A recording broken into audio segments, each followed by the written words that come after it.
Hi hello ಎಲ್ಲರಿಗೂ ನಮಸ್ಕಾರ. Welcome to Poorvi vlogs. ಇವತ್ತಿನ ವಿಡಿಯೋದಲ್ಲಿ ಬ್ಯೂಟಿಫುಲ್ ಆಗಿರುವಂತಹ ಪಾರ್ಟಿವೇರ್ ಗೌನ್ ಕಟಿಂಗ್ ಮತ್ತು ಸ್ಟಿಚಿಂಗನ್ನು ನೋಡೋಣ. ನಾನಿಲ್ಲಿ ಒಂದು 10 ಮೀಟರ್ ಆಗೋಷ್ಟು ನೆಟ್ ಫ್ಯಾಬ್ರಿಕ್ಕು, ಒಂದು 3 ಮೀಟರಷ್ಟು ಸ್ಯಾಟಿನ್ ಫ್ಯಾಬ್ರಿಕನ್ನು ಆನ್ಲೈನಲ್ಲಿ ಆರ್ಡರ್ ಮಾಡ್ಕೊಂಡಿದ್ದೆ. ಅದನ್ನು ಯೂಸ್ ಮಾಡಿಕೊಂಡೆ ನಾನು ಇವತ್ತು ಡ್ರೆಸ್ಸನ್ನು ಸ್ಟಿಚ್ ಮಾಡ್ಕೊಳ್ತಾ ಇದ್ದೀನಿ. ಬಾಡಿ ಪಾರ್ಟ್ಗೆ ಅಂತ ಸಪ್ರೇಟಾಗಿ ಒಂದು ಬ್ಲೌಸ್ ಪೀಸ್ನಲ್ಲಿ ಕಟ್ಟಿಂಗನ್ನು ಮಾಡ್ಕೊಳ್ತಾ ಇದ್ದೀನಿ. ನೋಡಿ, ಇದರ ಅಗಲ ಬಂದು ಚೆಸ್ಟ್ ವಿಡ್ತ್ ಬಂದು 12 ಇದೆ. ನಾನು ಪ್ಲಸ್ 2 ಇಂಚಸ್ ಎಕ್ಸ್ಟ್ರಾ ಆ್ಯಡ್ ಮಾಡಿಕೊಂಡು, ಅಂದರೆ 8 ಇಂಚಸ್ ಎರಡೂ ಕಡೆಗೆ ಸೇರಿಕೊಂಡು 16 ಇಂಚಸ್, ಉದ್ದ ಬಂದುಬಿಟ್ಟು 10.5ಗೆ ಇಟ್ಕೊಂಡು ಕಟ್ಟಿಂಗನ್ನು ಮಾಡ್ಕೊಳ್ತಾ ಇದ್ದೀನಿ. ಚೆಸ್ಟ್ ವಿಡ್ತ್ ಬಂದು 8 ಇಂಚಸ್ ಇಟ್ಕೊಂಡಿದ್ದೀನಿ, ಉದ್ದ ಬಂದು 10.5 ಇಟ್ಕೊಂಡಿದ್ದೀನಿ. ಈಗ ಶೋಲ್ಡರ್ಸ್ ಬಂದು 4.5, ಆರ್ಮ್ ಡೌನ್ ಕೂಡ 4.5ಗೆ ಮಾರ್ಕಿಂಗನ್ನು ಮಾಡ್ಕೊಳ್ತಾ ಇದ್ದೀನಿ. ಈಗ ಚೆಸ್ಟ್ ಬಂದು 6.5 ಇದೆ, ಪ್ಲಸ್ 1.5 ಇಂಚ್ ಎಕ್ಸ್ಟ್ರಾ ಇರೋದನ್ನು ಹಾಗೆ ಮಾರ್ಜಿನ್ಗೆ ಅಂತ ಬಿಟ್ಕೊಳ್ತಾ ಇದ್ದೀನಿ. ಈಗ ನಾವು ಈ ರೀತಿಯಾಗಿ ಒಂದು ಬಾಕ್ಸನ್ನು ಡ್ರಾ ಮಾಡಿಕೊಂಡು, 1 ಇಂಚು ಮೇಲ್ಭಾಗಕ್ಕೆ ಮತ್ತೊಂದು ಮಾರ್ಕಿಂಗನ್ನು ಮಾಡಿಕೊಂಡು ಈ ರೀತಿಯಾಗಿ ಕರ್ವನ್ನು ಡ್ರಾ ಮಾಡಿಕೊಂಡ್ರೆ ಹಾರ್ಮೋಲು ರೆಡಿ ಆಗಿಬಿಡುತ್ತೆ. ಈಗ ನೆಕ್ ಬಂದುಬಿಟ್ಟು 1.25 ಇಂಚಿಗೆ ಮಾರ್ಕಿಂಗನ್ನು 1.5 ಇಂಚಿಗೆ ಮಾರ್ಕಿಂಗನ್ನು ಮಾಡ್ಕೊಂಡಿದ್ದೀನಿ. ಡೆಪ್ತ್ ಬಂದು 3.5 ಇಂಚಿಗೆ ಮಾರ್ಕಿಂಗನ್ನು ಮಾಡ್ಕೊಂಡಿದ್ದೀನಿ. ಹಿಂಭಾಗದಲ್ಲಿ ನೆಕ್ ಬಂದು 3 ಇಂಚಿಗೆ ಮಾರ್ಕಿಂಗನ್ನು ಮಾಡ್ಕೊಳ್ತಾ ಇದ್ದೀನಿ.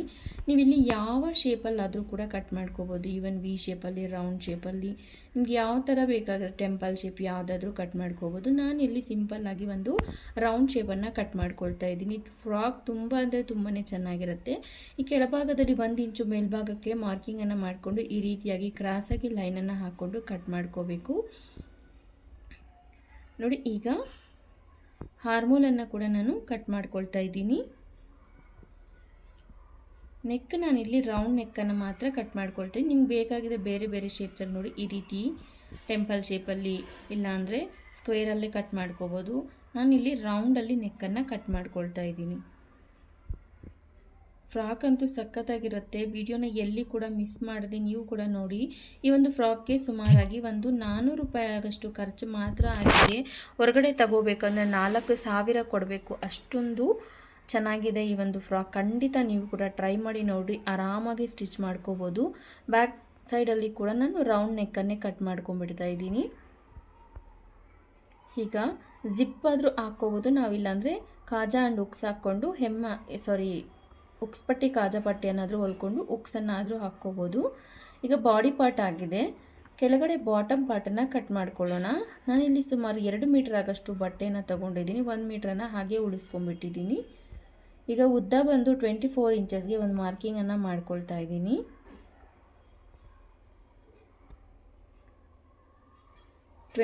ಇಂಚಸ್ ಅಂದರೆ ನಾನು ಕೆಳಭಾಗದಲ್ಲಿ ಫೋಲ್ಡಿಂಗನ್ನು ಮಾಡಿಕೊಂಡ್ರೆ 1 ಇಂಚ್ ಎಕ್ಸ್ಟ್ರಾ ಫೋಲ್ಡಿಂಗ್ ಆಗಿಬಿಟ್ರೆ ನಮಗೆ ಫೈನಲ್ ಆಗಿ 23 ಇಂಚಸ್ ಬರುತ್ತೆ. ನಿಮ್ಮ ಫ್ರಾಕ್ನ ಲೆಂತ್ ಮೇಲೆ ನೀವು ಬೇಸ್ ಮಾಡಿಕೊಂಡು ಈ ಒಂದು ಲೆಂತನ್ನು ಅಡ್ಜಸ್ಟ್ ಮಾಡ್ಕೋಬೇಕು. ನಾನು ಇದನ್ನು 2 ಪಾರ್ಟ್ಸ್ ಆಗಿ ಸ್ಪ್ಲಿಟ್ ಮಾಡ್ಕೊಳ್ತಾ ಇದ್ದೀನಿ. ಫ್ರಂಟ್ ಪಾರ್ಟ್ಗೊಂದು, ಬ್ಯಾಕ್ ಪಾರ್ಟ್ಗೊಂದು. ಯಾಕಪ್ಪ ಅಂತಂದರೆ ಹೊಸದಾಗಿ ನೋಡೋರಿಗೆ ಯಾವುದೇ ರೀತಿ ಕನ್ಫ್ಯೂಷನ್ ಇರಬಾರ್ದು ಅಂತ ನಾನು ಈ ರೀತಿಯಲ್ಲಿ ಮಾಡ್ಕೊಳ್ತಾ ಇದ್ದೀನಿ. ನೋಡಿ, ಈಗ ಇರುವಂಥ ಎಕ್ಸ್ಟ್ರಾ ಬಟ್ಟೆ ನಾವು ಪ್ಲೀಟ್ಸನ್ನು ಇಟ್ಕೋಬೋದು. ಟೋಟಲ್ ಆಗಿ 24 + 10.5 ಅಂದರೆ 44.5, ಅಪ್ರಾಕ್ಸಿಮೇಟ್ಲಿ 45 ಇದೆ ಲೆಂತು. ಸ್ಟಿಚ್ಚಿಂಗ್ ಆಗೋಷ್ಟೊತ್ತಿಗೆ ನಮ್ಗೆ ಆಲ್ಮೋಸ್ಟ್ 43 ಇಂದ 44 ಒಳಗಡೆ ಬರುತ್ತೆ. 43ನೇ ಬರುತ್ತಷ್ಟೇ, 44 ಕೂಡ ಬರೋದಿಲ್ಲ. ಈಗ 1 ಇಂಚ್ ಎಕ್ಸ್ಟ್ರಾ ಬಿಟ್ಕೊಂಡು, ಅಂದರೆ ಲೈನಿಂಗ್ ನಾವು 24 ಕಟ್ ಮಾಡ್ಕೊಂಡಿದ್ದೆ ಅಲ್ವಾ ಸ್ಯಾಟಿನ್ನು. ಮೇಯ್ನ್ ನೆಟ್ ಬಂದುಬಿಟ್ಟು ನಾನು 25 ಇಂಚಸ್ಗೆ ಮಾರ್ಕಿಂಗನ್ನು ಮಾಡಿಕೊಂಡು, ಇದು ಕೂಡ 2 ಮೀಟರ್ಸನ್ನೇ ತೊಗೊಂಡಿದ್ದೀನಿ.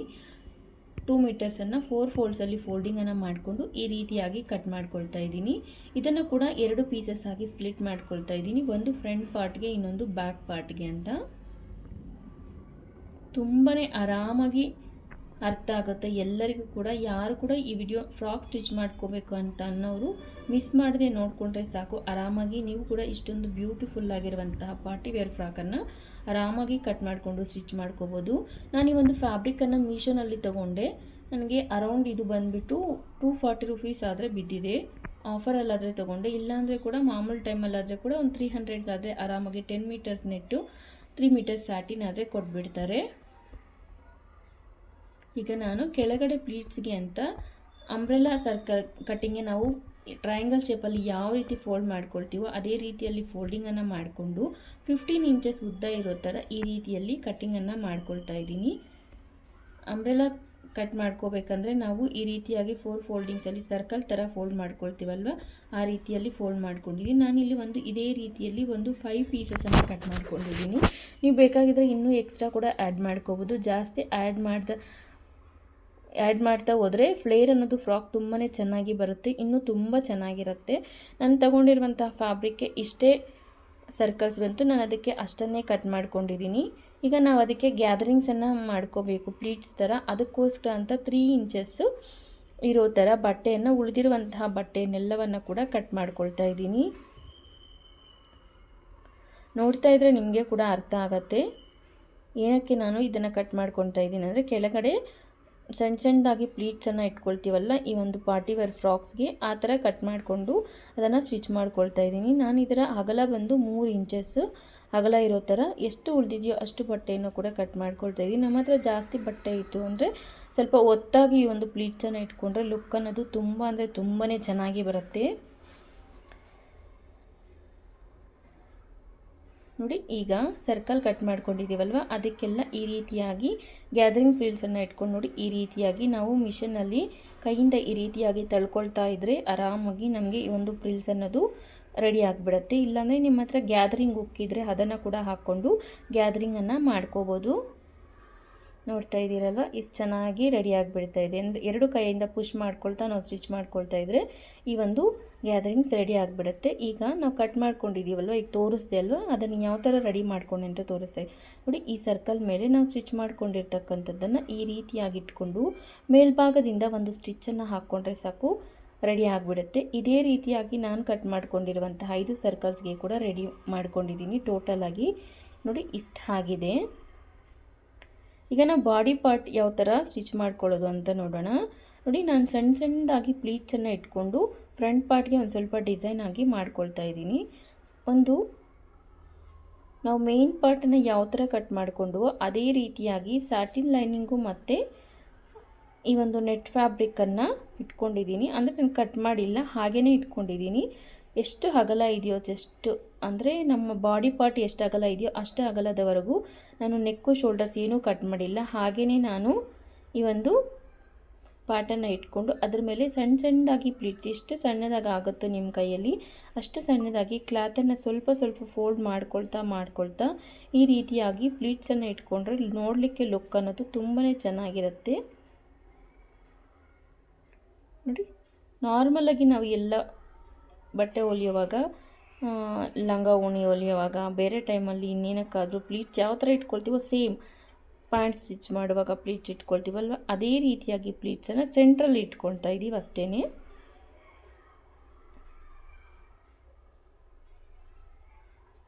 ವಿಡಿಯೋ ತುಂಬ ಲೆಂತಿ ಆಗಿಬಿಡತ್ತೆ ಅಂತ ನಾನು ಸ್ವಲ್ಪ ಫಾಸ್ಟಾಗಿ ಹೇಳ್ತಾ ಇದ್ದೀನಿ. ನಿಮ್ಗೆ ಯಾರಿಗಾದ್ರೂ ಏನಾದರೂ ಡೌಟ್ ಬಂತು ಅಂದರೆ ನನಗೆ ಕಾಮೆಂಟ್ ಮಾಡಿ, ಖಂಡಿತ ನಾನು ಆ ಡೌಟನ್ನು ಕ್ಲಿಯರ್ ಮಾಡ್ತೀನಿ.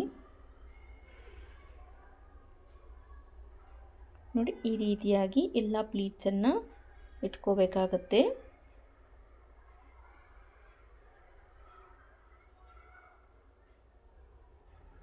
ನೋಡಿ, ಆದಷ್ಟು ಸಣ್ಣದಾಗಿ ಪ್ಲೀಟ್ಸನ್ನು ಇಟ್ಕೊಂಡಿದ್ದೀನಿ. ಈಗ ನಾನು ಸ್ಯಾಟಿನ್ ಕ್ಲಾತ್ ಮೇಲೆ ಈ ಒಂದು ಪ್ಲೀಟ್ಸನ್ನು ಇಟ್ಕೊಂಡಿರೋದು. ಈಗ ನಾವು ಸೆಂಟ್ರಲ್ಲಿ ಯಾವ ಥರ ಪ್ಲೀಟ್ಸನ್ನು ಇಟ್ಕೊಂಡಿದ್ದೀವೋ ಆ ಪ್ಲೀಟ್ಸನ್ನು ಹಾಗೆಯೇ ಅಡ್ಜಸ್ಟ್ ಮಾಡ್ಕೊಳ್ತಾ ಮೇಲ್ಭಾಗದಲ್ಲಿ ಒಂದು ಸ್ಟಿಚ್ಚನ್ನು ಹಾಕ್ಕೊಳ್ಳೋಣ. ಪ್ಲೀಟ್ಸ್ ಆ ಕಡೆ ಈ ಕಡೆ ಜರುಗಿ ಹೋಗದ ಹಾಗೆ ಸ್ವಲ್ಪ ಕೈಯನ್ನು ಒತ್ಕೊಳ್ತಾ ನಾವು ಈ ಒಂದು ಸ್ಟಿಚಿಂಗನ್ನು ಹಾಕ್ಕೋಬೇಕಾಗತ್ತೆ.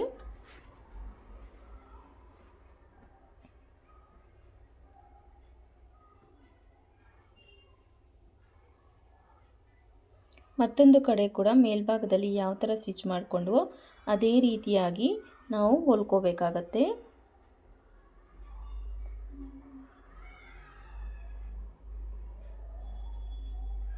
ನೋಡಿ, ಈಗ ಈ ರೆಡಿ ಆಗಿದೆ.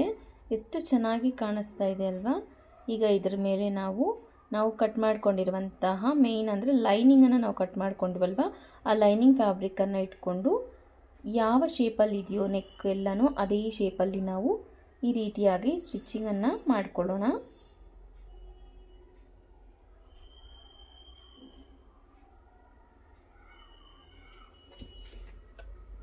ಈಗ ನೆಕ್ ಎಷ್ಟಿದೆಯೋ ಅದನ್ನು ಕರೆಕ್ಟಾಗಿ ಕಟ್ ಮಾಡಿಕೊಂಡು ಲೈಟಾಗಿ ನಾವು ನೆಕ್ನ ಸುತ್ತಲೂ ಸ್ವಲ್ಪ ಸ್ವಲ್ಪ ಕಾಟ್ಸನ್ನು ಮಾಡಿಕೊಳ್ಳೋಣ.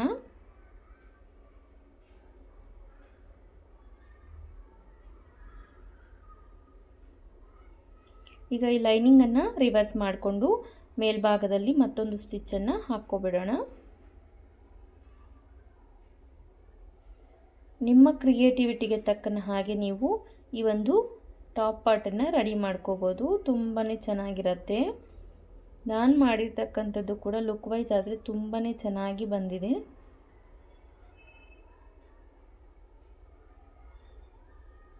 ಈಗ ನಾವು ಹಾರ್ಮೋಲ್ಸ್ ಕೂಡ ಯಾವ ಥರ ಇದೆಯೋ ಅದೇ ಥರ ಲೈನಿಂಗನ್ನು ಜಾಯಿಂಟ್ ಮಾಡ್ಕೊಳ್ತಾ ಈ ಒಂದು ಹಾರ್ಮೋಲ್ಸ್ ಕಡೆ ಕೆಳಭಾಗದಲ್ಲಿ ಎಲ್ಲ ಕೂಡ ನೀಟಾಗಿ ಒಂದು ಸ್ಟಿಚಿಂಗನ್ನು ಹಾಕ್ಕೊಂಡ್ಬಿಡೋಣ.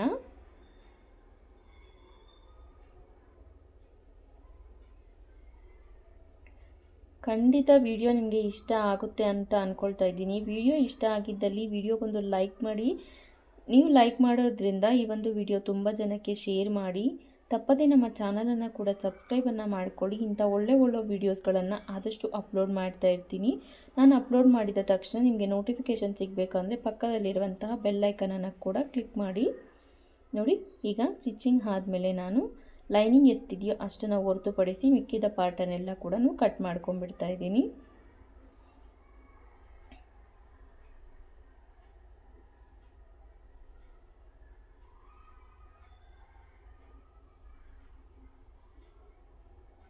ಈಗ ಫ್ರಂಟ್ ಪಾರ್ಟ್ ರೆಡಿ ಆಯಿತು. ಈಗ ನಾವು ಬ್ಯಾಕ್ ಪಾರ್ಟನ್ನು ರೆಡಿ ಮಾಡ್ಕೊಳ್ಳೋಣ. ಮೊದಲು ನಾವು ಸ್ಯಾಟಿನ್ ಕ್ಲಾತ್ಗೆ ನೆಕ್ ಕ್ಲಾತನ್ನು ಜಾಯಿಂಟ್ ಮಾಡ್ಕೋಬೇಕು. ಆನಂತರ ನಾವು ಕಾಟನ್ ಲೈನಿಂಗನ್ನು ನಾವು ತೊಗೊಂಡಿದ್ದೀವಲ್ವ, ಆ ಲೈನಿಂಗನ್ನು ಸ್ಯಾಟಿನ್ ಮೇಲೆ ಇರಿಸ್ಕೊಂಡು ಯಾವ ರೀತಿ ನೆಕ್ ಇದೆಯೋ ಆ ರೀತಿಯಲ್ಲಿ ಸ್ಟಿಚಿಂಗನ್ನು ಹಾಕ್ಕೊಂಡು ಸ್ವಲ್ಪ ಕಾಟ್ ಮಾಡಿಕೊಂಡು ರಿವರ್ಸ್ ಮಾಡ್ಕೊಬೇಕು. ಈಗ ಒಂದು ಸ್ವಲ್ಪ ಕ್ಲಿಪ್ಪಿಂಗ್ ಆದರೆ ಮಿಸ್ ಆಗಿಬಿಟ್ಟಿದೆ. ಬ್ಯಾಕ್ ಪಾರ್ಟ್ ರೆಡಿ ಮಾಡ್ಕೊಂಡಿರೋದು ಕಾಲ್ ಬಂದು ಕ್ಯಾಮ್ರಾ ಆಫ್ ಆಗಿಬಿಟ್ಟಿದೆ. ಸೇಮ್ ಅದೇ ಥರ ನಾನು ಹೇಳಿದೆ ಅಲ್ವಾ, ಅದೇ ಥರ ಎರಡು ಪಾರ್ಟನ್ನು ಸ್ಟಿಚ್ ಮಾಡಿಕೊಂಡು ಈಗ ಶೋಲ್ಡರ್ಸನ್ನು ಜಾಯಿಂಟ್ ಮಾಡ್ಕೊಳ್ತಾ ಇದ್ದೀನಿ. ಮೊದಲು ಸ್ಯಾಟಿನ್ನು ನೆಟ್ಟನ್ನು ಕೂಡ ಜಾಯಿಂಟ್ ಮಾಡ್ಕೋಬೇಕು.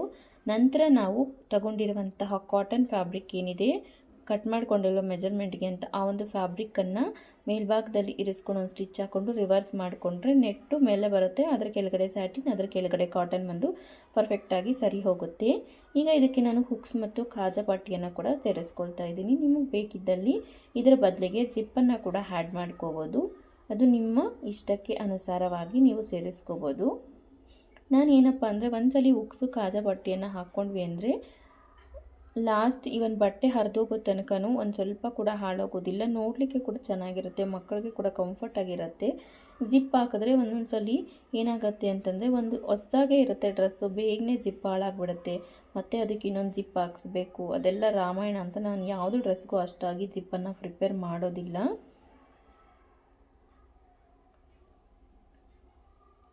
ಈಗ ಹುಕ್ಸ್ ಪಟ್ಟಿ ಮತ್ತು ಕಾಜಾ ಪಟ್ಟಿಯನ್ನು ಕೂಡ ಸ್ಟಿಚ್ ಮಾಡ್ಕೊಂಡಿದ್ದೀವಿ.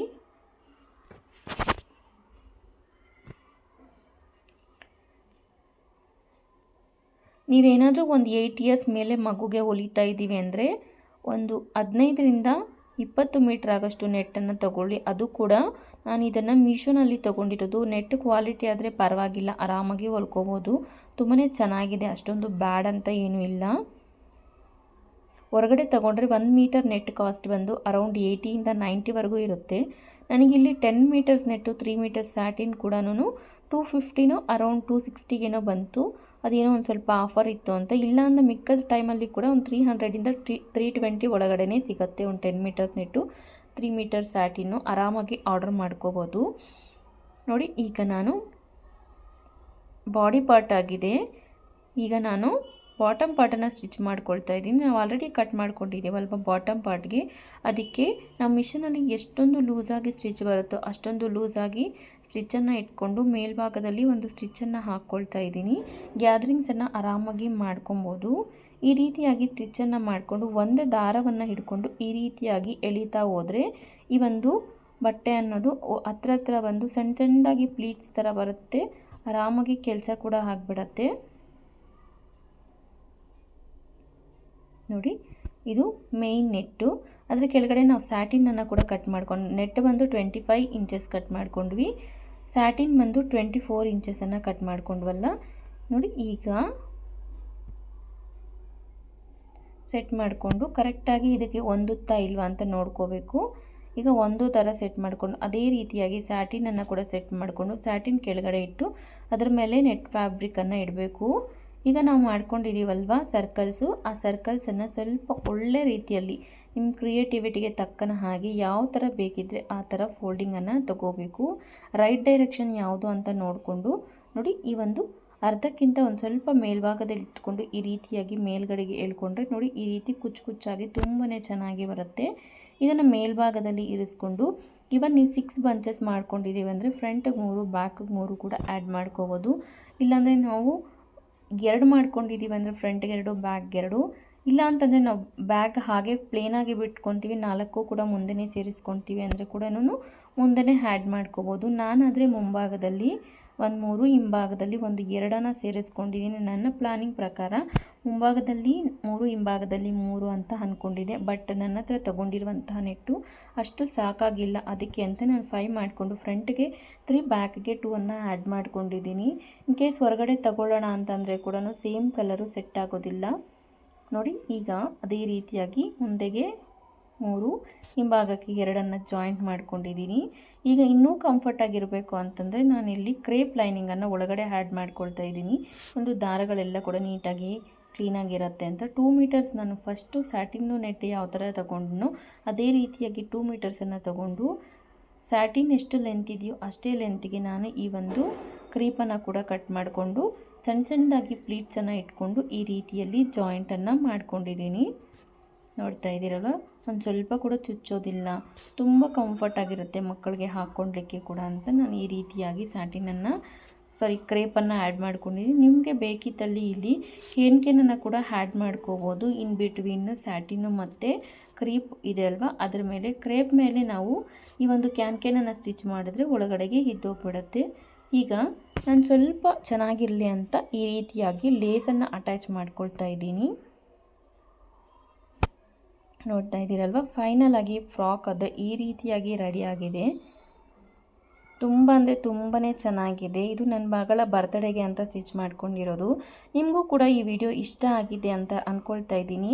ನನ್ನ ಮಗಳ ಬರ್ತ್ಡೇಗೆ ನೀವು ಕೂಡ ಒಂದು ವಿಶನ್ನು ಮಾಡಿ ಅಂತ ಹೇಳ್ತಾ ಈ ವಿಡಿಯೋನ ಕೊನೆವರೆಗೂ ನೋಡಿದ್ದಕ್ಕೆ ತುಂಬಾ ಧನ್ಯವಾದಗಳು. ಹೇಗಿದೆ ಅಂತ ಕಾಮೆಂಟ್ ಮಾಡಿ.